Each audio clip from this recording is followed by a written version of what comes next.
Good morning, all of you. After discussing the reactions of most of the heterocyclic compounds like the pyrrole, furan, thiophene, indole, pyridine, quinoline, now in this part we will discuss about the different reactions of the isoquinolines. ये जो reaction है ये भी almost को related होंगे with the slight difference कि attack कहाँ पे होगा, इस चीज में डिफरेंस हो सकता है कि कहाँ पे इलेक्ट्रोफाइल के अटैक करने के चांसेस ज्यादा हैं, कहाँ पे न्यूक्लियोफाइल के अटैक करने के चांसेस ज्यादा हैं, उस चीजों में डिफरेंस होगा। अदरवाइज जो बेसिक पार्ट रहता है कि इलेक्ट्रोफिलिक रिएक्शन चलेंगी या न्यूक्लियोफिलिक रिएक्शन चलेंगी या ऑक्सीडेशन रिएक्शन कहाँ किस टाइप से होंगी, वो बेसिक फैक्ट तो वही रहते हैं। तो हम प्रोसीड करते हैं हमारे आज के लेक्चर की तरफ। Next compound is the isoquinoline. तो आइसोक्विनोलिन क्योंकि आइसोमेरिक कंपाउंड है ये क्विनोलिन के, means molecular formula remain same. तो मोलिकुलर फार्मूला जो है क्विनोलिन और आइसोक्विनोलिन का क्या है, सेम है, but they differ in the arrangement of the atom.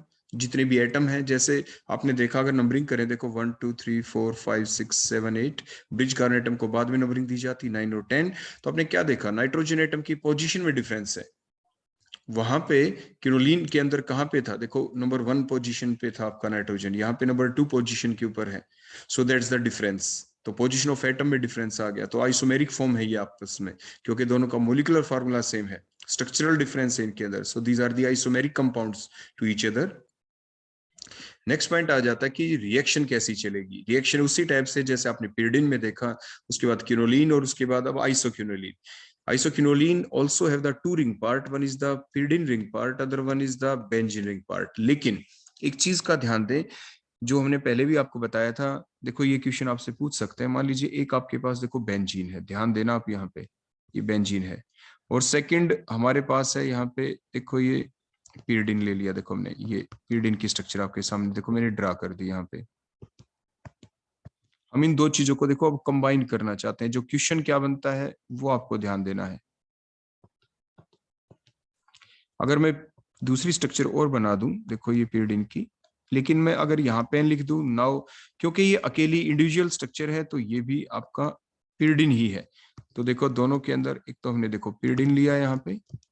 अगर हम नंबरिंग करें तो देखो इस टाइप से नंबरिंग कर देते हैं, C1 C1, फिर ये 2, ये 3, ये 4 और ये 5 और ये 6। ऐसे हम इसमें नंबरिंग करते हैं, ये 1, देखो ये 2। लेकिन अगर अकेले pyridine में तो हम कभी C को नंबरिंग नहीं देते, तो नंबरिंग किसको दी जाती है, ये 1 नाइट्रोजन को ही मिलेगी यहाँ पे। इस चीज का ध्यान रखना, इसलिए मैंने पहले आपको लिख के दिखाया। कई बार ऐसे आप गलती कर सकते हैं, 3 4 5 और 6, या टीचर वाई वाले रहो तो आपसे ऐसी गलती जानबूझ के करवा सकते हैं। अब जब हम कॉम्बिनेशन करेंगे इन दो रिंग का, तो देखो किस टाइप से कॉम्बिनेशन करें। देखो अगर हम कॉम्बिनेशन करते हैं बेंजीन रिंग पार्ट और pyridine रिंग पार्ट का, देखो इधर ये बेंजीन रिंग है, क्योंकि हमें आगे क्या बनाना है, क्योंकि एग्जाम में जो क्वेश्चन आता है उसकी सेंस हम आपको बता रहे हैं कि देखो जब ये कंबाइन करेगा यहाँ पे, और देखो आगे क्विनोलिन बन जाएगा। देखो इस टाइप से ये क्या बन जाएगा आपका, यहाँ से ये क्विनोलिन, देखो इस टाइप से क्विनोलिन। तो ये जब अटैच हुआ तो देखो किसके थ्रू, ये जो pyridine था इसका C2C3 कार्बन के थ्रू। ध्यान रखें, देखो ये 1, ये 2 और ये 3, देखो उसी नंबरिंग के बेस पे। तो C2C3, तो C2C3 लिया, और बेंजीन रिंग तो सिमेट्रिकल है ही, तो उसके कोई दो कार्बन वो आपके ब्रिज कार्बन एटम हो गए, कॉमन कार्बन एटम हो गए। लेकिन pyridine का कौन सा कार्बन लिया आपने, pyridine के C2C3 के थ्रू। तो pyridine का C2C3 जब बेंजीन के दो कार्बन के साथ कंबाइन करता है, कॉमन कार्बन बना लेता है, तो वो आपका बन गया क्विनोलिन। तो ध्यान रखें pyridine का C2C3। लेकिन यहाँ पे देखें, जब ये कॉमन कार्बन जो आया, देखो वो कौन सा हुआ, C3 और C4। मींस pyridine का C3C4 कार्बन के थ्रू अगर लिंकेज हो जाए बेंजीन के साथ, ब्रीजिंग हो जाए, तब बनता है आपका आइसोक्विनोलिन। तो ये क्वेश्चन दो बड़े इंपॉर्टेंट क्वेश्चन थे, एग्जामिनेशन में आ सकते हैं। दिखने में कोई बड़ा क्वेश्चन नहीं है, लेकिन ऐसा पूछा जा सकता है आपसे एग्जाम में, तो इस चीज का आप ध्यान रखेंगे। तो आपने देखा कि क्विनोलिन के बारे में क्या क्वेश्चन पूछा जा सकता है। ऊपर जो स्ट्रक्चर थी, बोलो ये किस चीज की थी, ये क्विनोलिन। और नीचे जो स्ट्रक्चर है ये किस चीज की, आपकी आइसोक्विनोलिन की स्ट्रक्चर है। तो दोनों के बारे में आपको साइमल्टेनियसली कंपैरिजन करके बता दिया गया है। अब इसके बाद नेक्स्ट पॉइंट उसी टाइप से आ जाता है कि जो pyridine है आपका, pyridine के अंदर तो देखो क्या था, pyridine के अंदर तो एक ही रिंग था। तो एक ही रिंग होने की वजह से pyridine में क्या है, जो नाइट्रोजन है, क्या उसके लोन पेयर आपके रेजोनेंस में इन्वॉल्व है, रेजोनेंस में इन्वॉल्व नहीं है, क्योंकि वो ऑलरेडी एरोमेटिक है। बोलो कौन है वो, ऑलरेडी एरोमेटिक है without the involvement of this lone pair electron, इसलिए ये अपना माइनस आई इफेक्ट दिखाता है और इस रिंग के ऊपर इलेक्ट्रॉन डेंसिटी क्या हो जाती है, decrease. Similarly in case of the isoquinoline, isoquinoline के अंदर भी जो नाइट्रोजन है ये अपना माइनस आई इफेक्ट दिखाएगा और जिसकी वजह से जो इलेक्ट्रॉन डेंसिटी है that will decrease in that period ring part. जो ये पीरियड रिंग पार्ट है इसमें इलेक्ट्रॉन डेंसिटी क्या हो जाएगी आपकी, डिक्रीज। तो मोर इलेक्ट्रॉन डेंसिटी कौन से पार्ट के ऊपर रहेगी, देखो ये दूसरा जो बेंजीन रिंग पार्ट है, तो ये जो बेंजीन रिंग पार्ट है यहाँ पे that is the benzene ring part. तो ये जो बेंजीन रिंग पार्ट है इसके पास बोलो क्या होगी, it has more electron density as compared to the pyridine ring part, which has the that another one is the pyridine ring part and it has the low electron density। तो ये pyridine ring part है और इसके पास है बोलो क्या, low electron density due to the electron withdrawing effect of the बोलो किसका, नाइट्रोजन एटम। सिमिलरली आपने ये चीज देखी थी जो हमने देखो ऊपर ये स्ट्रक्चर पहले भी आपके लिए बना दी थी, देखो ये बेंजीन और ये हमने दूसरा कौन ले लिया बोलो यहाँ पे nitrogen, that is the quinoline. तो ऐसे ही हमने क्विनोलिन के अंदर भी बताया था कि उसके अंदर भी सेम एक्सप्लेनेशन था, तो सेम एक्सप्लेनेशन आपके आइसोक्विनोलिन का हो गया। इसलिए जो इलेक्ट्रोफाइल जो अटैक करेगा वो कहां पे करेगा, the electrophile will attack at the high electron density part, तो more electron density part. Which one is the more electron density part, that is the benzene ring part. So the different electrophilic substitution reaction will takes place at the more electron density benzene ring part of the isoquinoline, like that the case of quinoline। Quinoline में भी ऐसा ही हुआ था। तो हम different reaction देखेंगे, electrophilic substitution reaction देखेंगे और वो रिएक्शन कहाँ पे चलेगी, वो रिएक्शन आपकी चलेगी बेंजीन रिंग पार्ट के ऊपर। लेकिन एक चीज और हम आपसे यहाँ पे साथ के साथ डिस्कस कर लें कि देखो जब हमने ये इलेक्ट्रोफाइल का देखो अटैक दिखाया, C5 के थ्रू अटैक हुआ। अब नाइट्रेशन जैसे हम करते हैं तो दो प्रोडक्ट बनेंगे आपके यहाँ पे, C5 भी और C8 भी। 5 पे बना तो कहेंगे 5 नाइट्रो आइसोक्विनोलिन और 8 के ऊपर NO2 लगेगा तो 8 नाइट्रो आइसोक्विनोलिन। लेकिन यहाँ पे जो मेजर प्रोडक्ट होता है वो 5 नाइट्रो आइसोक्विनोलिन होता है। ये हम एक्सप्लेनेशन दे चुके थे मैकेनिज्म पार्ट के दौरान, ओरिएंटेशन पार्ट के दौरान, जब हमने बताया था कि अगर इलेक्ट्रोफाइल अटैक करे तो C5 के ऊपर अटैक करे तो जो डिफरेंट रेजोनेटिंग स्ट्रक्चर बनती है, out of this different resonating structure how many structure are more stable as compare to the other one. तो जो डिफरेंट रेजोनेटिंग स्ट्रक्चर जब कंपेयर की गई, C5 पे अटैक किया इलेक्ट्रोफाइल का तब जो रेजोनेटिंग स्ट्रक्चर बनी, और C8 पे अटैक किया इलेक्ट्रोफाइल का फिर जो रेजोनेटिंग स्ट्रक्चर बनी, उनमें जब कंपैरिजन किया तो ये पाया गया कि C5 के ऊपर जब अटैक करता है इलेक्ट्रोफाइल तो वहां पे रेजोनेटिंग स्ट्रक्चर ज्यादा स्टेबल होती है। मींस उन डिफरेंट रेजोनेटिंग स्ट्रक्चर के अंदर से वो रेजोनेटिंग स्ट्रक्चर ज्यादा पाई गई जिनके अंदर एक बेंजीन रिंग इंटैक्ट रहता है, तो वो स्ट्रक्चर ज्यादा थी। मींस एरोमेटिसिटी एक बेंजीन रिंग की ज्यादा इंटैक्ट रहती है। तो एक्सप्लेनेशन कंप्लीट आप हमारे उस पार्ट के अंदर दोबारा से रिवाइज कर सकते हैं। तो मींस इलेक्ट्रोफिलिक सब्स्टिट्यूशन रिएक्शन आपके, मैंने बताया था क्विनोलिन के अंदर तो मेजर प्रोडक्ट कौन बनता है जब 8 के ऊपर अटैक करे, C8। तो मींस नाइट्रेशन जब हमने क्विनोलिन में की थी तो 8 नाइट्रोक्विनोलिन जो था that will formed in more amount. यहाँ पे आइसोक्विनोलिन में करेंगे तो मिक्सचर ऑफ प्रोडक्ट तो यहाँ पे बना, लेकिन ओरिएंटेशन के बेसिस पे जो हमने एक्सप्लेनेशन दी थी वो ये इस बात को एक्सप्लेन करता है कि the major product, the product which is formed in more yield that will be the 5 nitro isoquinoline. Means 5 के ऊपर अटैक करेगा इलेक्ट्रोफाइल तो मेजर प्रोडक्ट बनेगा। सिमिलरली अब हम देखें अगर सल्फोनेशन तो सिमिलरली दो प्रोडक्ट बनेंगे, mixture of product we will got a mixture of product that is the isoquinoline 5 sulphonic acid and similarly the isoquinoline 8 sulphonic acid, हमें ये दो प्रोडक्ट मिल जाएंगे। सिमिलरली नेक्स्ट रिएक्शन अगर हम ब्रोमिनेशन करें तो similarly the electrophile will attack at the C5 and the C8 position. One of the product, if the electrophile attack at the C5 position, then the product will be the 5-bromoisoquinoline. But if the electrophile will attack at the C8 position, then we'll got the 8-bromoisoquinoline. So these are the three important electrophilic substitution reaction of isoquinoline, nitration, sulfonation and the halogenation reaction. लेकिन अगर दूसरी reaction को अगर हम देखते हैं जो आपकी फ्रीडल क्राफ्ट एल्काइलेशन है, फ्रीडल क्राफ्ट एसाइलेशन जो रिएक्शन है, वो रिएक्शन जैसे हमने देखा था क्विनोलिन के पिरिडिन के अंदर, क्विनोलिन के अंदर के वो रिएक्शन नहीं होती क्योंकि वो आपका वीक इलेक्ट्रोफाइल उनमें जनरेट होता है और इलेक्ट्रॉन डेंसिटी डिक्रीज हो जाती है आपके इलेक्ट्रॉन विड्रॉइंग जो इफेक्ट है नाइट्रोजन का उसकी वजह से, तो इलेक्ट्रोफाइल के अटैक करने के चांस कम हो जाते हैं। क्यों? तो सबसे ज्यादा कम चांस किस में होंगे अगर कंपैरिजन भी पूछ लें तो सबसे ज्यादा कम चांस होंगे जिसमें अटैक बिल्कुल भी ना करे तो वो होगा pyridine। अगर हम थोड़ी बहुत रिएक्शन करवाना चाहें तो हो सकता है कुछ हम अदर कंडीशन लगा के क्विनोलिन आइसोक्विनोलिन, फिर भी कुछ चांस बन सकते हैं, क्योंकि इसके अंदर एक रिंग पार्ट ऐसा है जो बेंजीन रिंग पार्ट, जिसके पास कुछ इलेक्ट्रॉन डेंसिटी अभी है एक्सेस में, तो जिसकी वजह से आपके वहां पे कुछ चांसेस होते हैं इलेक्ट्रोफाइल के अटैक करने के। सिमिलरली एफसीएल काइलेशन के बारे में है कि वो भी रिएक्शन नहीं होती, अगर होगी तो यील्ड बहुत ही कम आएगी, ये चीज आप जरूर ध्यान रखेंगे, और pyridine में तो होती ही नहीं है बिल्कुल। इसके बाद नेक्स्ट हम रिएक्शन लेते हैं आइसोक्विनोलिन की। जैसे हमने पीछे देखा था, ये न्यूक्लियोफिलिक सब्स्टिट्यूशन रिएक्शन pyridine भी दिखा देता है, क्विनोलिन भी दिखा देगा। Similarly isoquinoline will also show the nucleophilic substitution reaction along with the electrophilic substitution reaction, लेकिन जो मेन रिएक्शन होगी वो आपकी ये न्यूक्लियोफिलिक सब्स्टिट्यूशन रिएक्शन ही, जैसे हमने pyridine में बताया था, आपको ध्यान होगा कि in case of the pyridine the electrophilic substitution reaction will takes place with difficulty, क्योंकि एक ही रिंग था वहां पे और नाइट्रोजन का इलेक्ट्रॉन विड्रॉइंग इफेक्ट चलता है वहां पे, उसके लोन पेयर की इन्वॉल्वमेंट रिंग की तरफ नहीं होती, क्योंकि जो रिंग है ऑलरेडी एरोमेटिक था, तो इसलिए जो रिएक्शन है विद डिफिकल्टी चलती इलेक्ट्रोफिलिक जो सब्स्टिट्यूशन रिएक्शन है, इजीली जो चलती थी वहां पे nucleophilic substitution reaction. Similarly the case in case of the quinoline and the isoquinoline, लेकिन फिर भी जो इलेक्ट्रोफिलिक सब्स्टिट्यूशन रिएक्शन चलने के जो चांसेस है वो ज्यादा है, क्योंकि क्विनोलिन और आइसोक्विनोलिन दोनों के अंदर एक बेंजीन रिंग पार्ट भी है, तो जिस जहां पे इलेक्ट्रॉन डेंसिटी ज्यादा रह जाती है, तो pyridine पार्ट के साथ एक बेंजीन रिंग पार्ट होना एक एडवांटेज है for the quinoline and the isoquinoline, because here the electrophilic substitution reaction takes place much more easily as compared to that of the बोलो क्या आपके pyridine। तो अब हम चलते हैं अपने किस पार्ट की तरफ, न्यूक्लियोफिलिक सब्स्टिट्यूशन रिएक्शन की तरफ।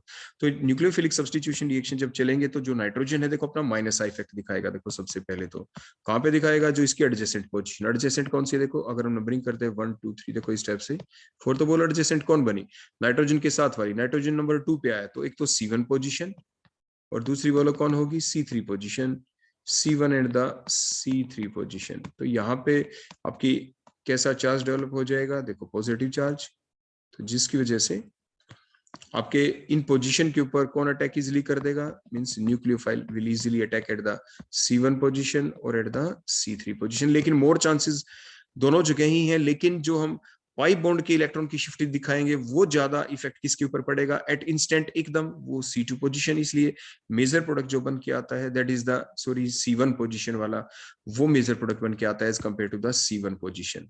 तो ये चीज आप जरूर ध्यान रखेंगे। तो ये मैंने देखो नंबरिंग तो यहाँ पे करी रखी है 1 2 3 4।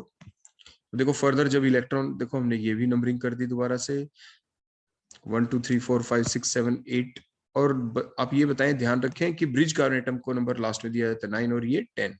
तो इन बेसिक बातों को आप जरूर ध्यान रखेंगे। अब देखो इलेक्ट्रॉन्स की मूवमेंट दिखा दें, ये न्यूक्लियोफाइल कहां पे अटैक करेगा, देखो हमने नाइट्रोजन की तरफ इलेक्ट्रॉन की मूवमेंट दिखाई, तो ये जो C1 पोजीशन है इसके ऊपर पॉजिटिव चार्ज डेवलप हो जाएगा और इसीलिए यहीं पे अटैक करेगा, बोलो कौन, आपका न्यूक्लियोफाइल। सिमिलरली अगर ये इलेक्ट्रॉन यहाँ पे शिफ्ट होने के बाद C9, देखो फिर क्या होगा, ये पॉजिटिव चार्ज आ जाएगा C1 पोजीशन के ऊपर, तो देखो न्यूक्लियोफाइल का अटैक। अगर C1 के बाद अगर C9 C10 के इलेक्ट्रॉन भी अगर हम फर्दर शिफ्ट कर दें, देखो ऐसे, तो C9 के ऊपर, लेकिन वो तो ब्रिज कार्बन एटम हो गया इसलिए फर्दर इलेक्ट्रॉन की शिफ्टिंग होगी, तो देखो अब C3 के ऊपर आ जाएगा पॉजिटिव चार्ज, और न्यूक्लियोफाइल C3 के ऊपर भी देखो इस टाइप से अटैक कर सकता है। तो इसलिए दो प्रोडक्ट बन सकते हैं, C1 वाला भी और C3 वाला भी। तो हम लेते हैं अपनी पहली रिएक्शन, जैसे NaNH2 लिक्विड अमोनिया के साथ रिएक्शन की, तो क्या बनेगा, एमिनो ग्रुप कहां पे लगेगा, C1 पोजीशन के ऊपर, तो हमने क्या लिखा, 1 amino isoquinoline will be the product and there will also be the another product that is आपके 3 पोजीशन के ऊपर, that is a 3 amino isoquinoline, वो भी साथ के साथ as a mixture of product बन जाएगा। तो इस चीज का आप ध्यान रखेंगे। इसके बाद नेक्स्ट अगर हम रिएक्शन कर दें C6H5Li के साथ, तो मीन्स कहां पे अटैक करेगा, बिल्कुल वही same position, that is the position number 1, तो आपका क्या बन गया, 1 फिनाइल आइसोक्विनोलिन, तो क्या बन जाएगा आपका 1 phenyl isoquinoline will be the product.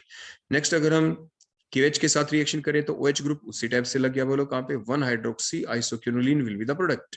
तो 1 हाइड्रोक्सी आइसोक्विनोलिन आपका प्रोडक्ट बना, इसके अंदर अब टोटोमेरिज्म चलेगी, देखो टोटोमेरिज्म के बाद देखो ये आपका प्रोडक्ट बन गया, लेकिन कैसे बना ये आपका प्रोडक्ट यहाँ पे, तो इस चीज को अब हम देखेंगे। देखो इलेक्ट्रॉन की मूवमेंट कैसे, OH के बॉन्ड के इलेक्ट्रॉन देखो शिफ्ट हो गए, देखो कार्बन की तरफ, कार्बन के इस टाइप से देखो वैलेंसी बढ़ गई है ना, कार्बन के 3 बॉन्ड हो जाएंगे। तो अब क्या करें, ये कार्बन और नाइट्रोजन के बीच अगर नंबरिंग करें, देखो 1 2 3 4 ऐसे, तो N और C1 कार्बन के बीच के इलेक्ट्रॉन देखो हमने फर्दर शिफ्ट करेंगे, बोलो किधर शिफ्ट करेंगे, ये ये हम शिफ्ट कर दिए, देखो कौन सी जगह के ऊपर हम शिफ्ट करें, किस टाइप से टोटोमेरिज्म हम इस चीज की चलाएंगे।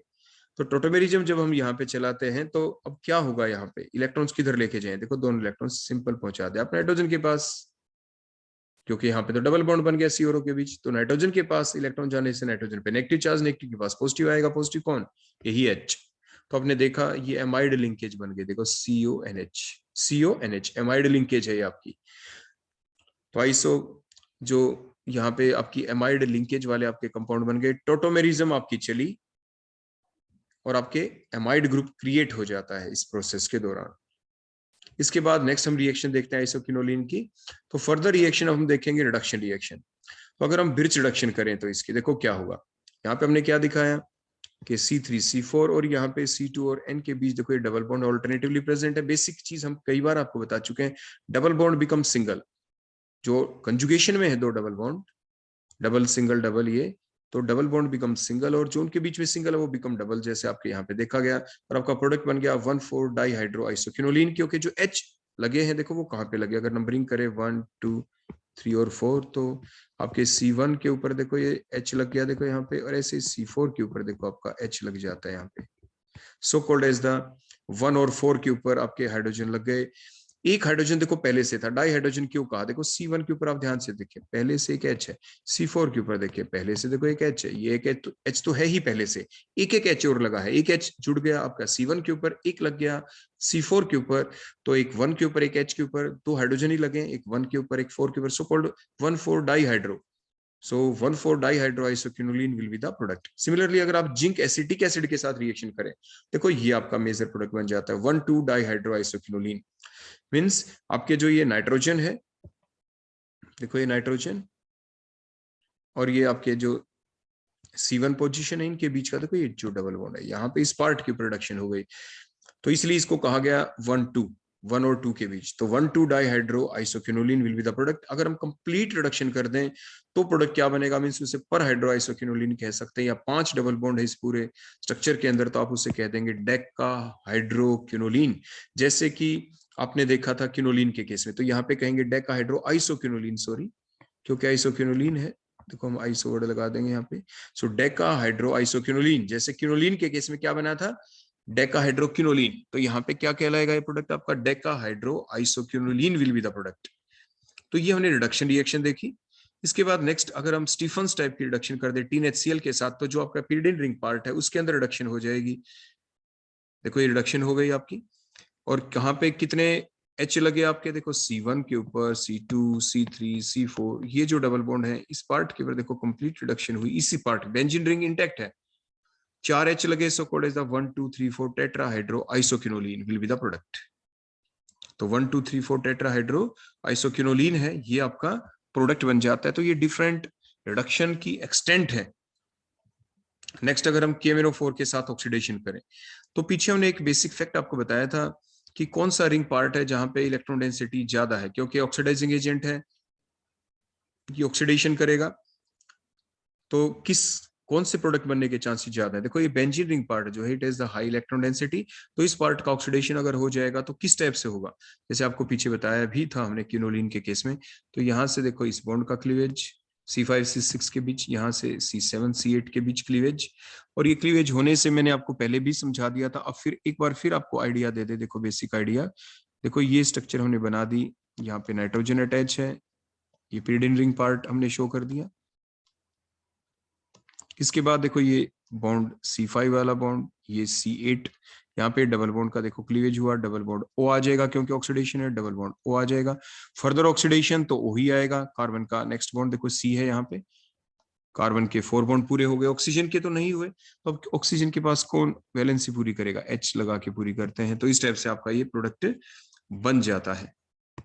एक तो प्रोडक्ट आपका ये बनेगा, इसके चांस ज्यादा है, ये मेजर प्रोडक्ट होगा, देखो हमने दिखाया, इसको कहेंगे सिनकोमेरोनिक एसिड, बोलो इसका नाम क्या है, cinchomeronic acid, that is a major product. लेकिन दूसरे चांस क्या है, मींस दूसरा पार्ट कौन सा है जहां पे ये रिएक्शन हो सकती है, that is the another part, जो थैलिक एसिड है। ये कैसे बना, देखो ये क्लीवेज कहां से हुई, ये जो क्लीवेज हुई है देखो इसी के अंदर दिखा दें आइसोक्विनोलिन में, ये क्लीवेज बनी है देखो इस पार्ट से C3 C4 के बीच, और यहाँ पे देखो ये जो N है और C1 के बीच। तो यहाँ पे क्लीवेज हुई तो देखो उसी टाइप से देखो ये जो बेंजीन रिंग पार्ट है देखो अब की बार ये इंटेक्ट रहा, और ये जो C4 वाला कार्बन ये डबल बॉन्ड हमने शो कर दिया। उसके बाद ये देखो C1 वाला कार्बन ये डबल बॉन्ड हमने शो कर दिया। कौन लग गया बोलो? ऑक्सीजन। वैलेंसी पूरी करें ऑक्सीजन से ही, O लगाया, O के साथ कौन आएगा? H। O के साथ कौन आएगा? देखो H। तो इस टाइप से ऑक्सीडेशन की ये बेंजीन रिंग पार्ट हमने शो कर दिया, मींस थैलिक एसिड आपका बन गया। बोलो कौन बन गया आपका? Phthalic acid. दो प्रोडक्ट आपके बनते हैं, लेकिन सिंकोमेरोनिक एसिड आपका मेजर प्रोडक्ट होगा एज कंपेयर टू बोलो कौन? Phthalic acid. क्वेश्चन ये उठता है कि जो इलेक्ट्रॉन डेंसिटी है, देखो हम फिर से आपको बता दें, जो इलेक्ट्रॉन डेंसिटी है नाइट्रोजन के जो लोन पेयर हैं, ये नाइट्रोजन आइसोक्विनोलिन के अंदर डायरेक्टली अटैच नहीं है बेंजीन रिंग वाले कार्बन से। आप क्विनोलिन में देखें, देखो फिर से आपको थोड़ी एक्सप्लेनेशन दें यहाँ पे, ये बेंजीन रिंग पार्ट और ये दूसरी स्ट्रक्चर देखो हम बना रहे हैं रिंग पार्ट, देखो ये pyridine। तो यहाँ पे आपने देखा था कि अगर हम ये क्विनोलिन की स्ट्रक्चर यहाँ पे बनाते हैं तो जो नाइट्रोजन है, ध्यान दें, जो नाइट्रोजन है ये डायरेक्टली अटैच है देखो इस बेंजीन रिंग से, बेंजीन रिंग से डायरेक्टली अटैच है। तो जिसकी वजह से क्या होगा, इसके जो नाइट्रोजन के जो लोन पेयर है, देखो नाइट्रोजन के जो लोन पेयर है, देखो ये लोन पेयर जो है, नाइट्रोजन का जो इफेक्ट है वो ज्यादा पड़ेगा किसके ऊपर? आपके इस पार्ट के ऊपर।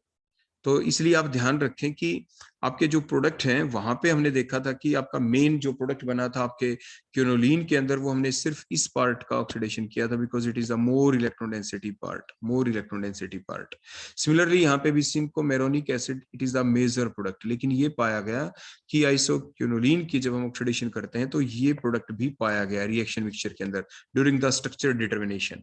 तो जब भी प्रोडक्ट बनते हैं तो उसकी हम स्ट्रक्चर जरूर डिटरमाइन करते हैं, तो स्ट्रक्चर डिटर्मिनेशन के दौरान ये पाया गया there is another product form that is the phthalic acid. तो थैलिक एसिड भी बनता है। वो एक अलग बात कि यील्ड उसकी कम थी और सिंकोमेरोनिक एसिड की यील्ड क्या थी? ज्यादा थी, वो एक अदर इश्यू हो जाता है। नेक्स्ट हम देखते हैं पर एसिड के साथ रिएक्शन। जैसे हमने बताया था पीछे जो टर्शियरी अमीन होती है, ये भी एक टर्शियरी अमीन है। आपके आइसोक्विनोलिन आप ध्यान से देखें, जो नाइट्रोजन है इसके देखो नाइट्रोजन देखो 2 पोजीशन पे है, उसके एक साइड में देखो C1 कार्बन, दो कार्बन के साथ नहीं, दो बार कार्बन से अटैच, ये ध्यान रखें। तो ये जो नाइट्रोजन है C2 कार्बन नाइट्रोजन से कितनी बार अटैच है? 3 टाइम्स। C1 के साथ 2 बार और C3 के साथ 1 बार अटैच हो गया यहाँ पे। तो इस टाइप से आपने देखा कि ओवरऑल यहाँ पे ये एक टर्शियरी अमीन है। तो नाइट्रोजन अपने क्या करेगा? अपने लोन पेयर देखो डोनेट करेगा, कोऑर्डिनेट बॉन्ड बनाएगा, तो एनऑक्साइड बन जाएंगे, देखो ये एनऑक्साइड बन गए। सिमिलरली pyridine बना सकता है, क्विनोलिन बना सकता है, आइसोक्विनोलिन बना सकता है, दिस ऑल दी 3 कंपाउंड्स, क्योंकि इनके अंदर जो नाइट्रोजन के जो लोन पेयर हैं वो फ्रीली अवेलेबल होते हैं, क्योंकि वो रेजोनेंस में इन्वॉल्व नहीं होते, क्योंकि pyridine, quinoline और isoquinoline, all these 3 compounds are aromatic without the involvement of these lone pair electron in the resonance.